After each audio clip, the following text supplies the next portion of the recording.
Gravando. Pessoal, a gente vai dar a oportunidade à entrega dos diplomas. O professor vai fazer a chamada e desejo a todos muito sucesso, que vocês continuem. Espero que os exercícios, projetos, trabalhos desenvolvidos até o momento sirvam como incentivo para que todos possam continuar com os estudos.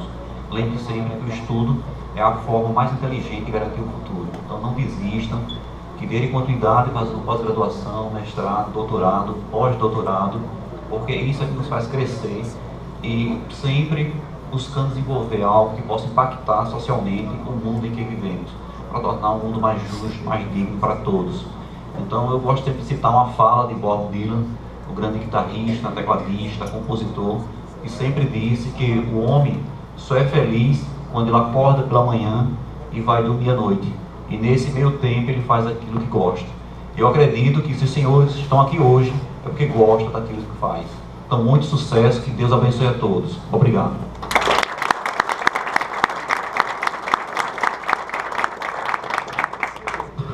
Muito boas as palavras, professor.